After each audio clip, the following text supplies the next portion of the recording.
আজ করলাম বিকির জন্মদিনে প্রচুর আনন্দ আর হুল্লোড়। তো চলো প্রথম থেকে ভিডিওটা একদম শুরু করা যাক। একদম স্কিপ না করে প্রথম থেকে ভিডিওটা দেখতে থাকো তোমরা।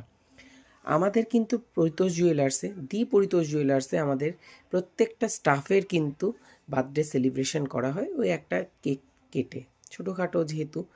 এবার অত বড় করে খাওয়া দাওয়া কিন্তু আমরা পরে করি, যার যেরকম জন্মদিন সেই অনুযায়ী কিন্তু আমরা পরে খাওয়া দাওয়ার ব্যবস্থা করি।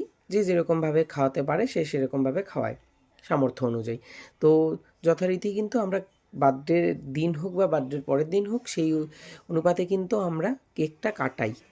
কেকটা কাটানোটা কতটা ভালো তোমরাই জানো। তো যথারীতি কিন্তু আমরা বলতে আমি আর সঞ্চারী কিন্তু আবার চলে এসেছি মিও মোড়ে। আমাদের পুরো শপের পাশেই কিন্তু মিও মোড়টা, গোলবাজারে আছে। এবার আগের দিনের তুলনায় এইবারের কেকগুলো একটু ভালো লাগছে, যেহেতু সব কিছুই মিও মোড়ের সব কেকই কিন্তু আমাদের টেস্ট করা। তো সেই কারণে আর এদিকে প্রীতি প্রত্যেকবারের তুলনায় এবারেও কিন্তু আমাদের হেল্প করছিল। এবার আমার আর সঞ্চারীর মধ্যে একটাই কনফিউজড, মানে আমরা ঝগড়া রীতিমতন শুরু করে দিয়েছি যে না, আমি একটা কেক পছন্দ করেছি আর সঞ্চারী একটা কেক পছন্দ করেছে। তো এইদিকে আমি যখন প্রীতিকে বললাম যে প্রীতি কোন কেকটা নেওয়াটা বেশি ভালো হবে, তো সেই কারণে প্রীতি বলল যে না, সঞ্চারীর কেকটাই নেওয়াটা বেটার হবে।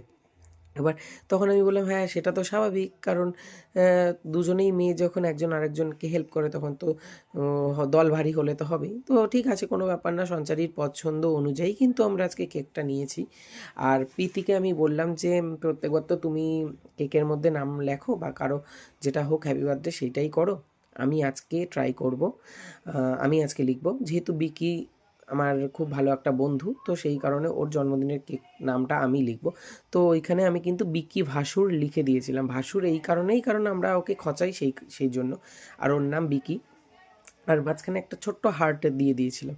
তারপরে কিন্তু আমার লেখাটা সুন্দর হয়েছিল বলেও কিন্তু প্রীতি বলছিল ভালো লেগেছে, হাততালি দিচ্ছিল। তারপরে আমরা যথারীতি শপে এসে প্যাকেট ওপেনিং করে কিন্তু সমস্ত কিছু খুললাম তারপরে বিকিদাকে সারপ্রাইজ দিলাম। দেওয়ার পরে কেক ঠেক কাটছে বিকিদা, দেখে নাও সুন্দরভাবে স্পার্কেল ধরিয়ে কেক ঠেক কাটলো, আমিও বিকিদাকে খাইয়ে দিলাম।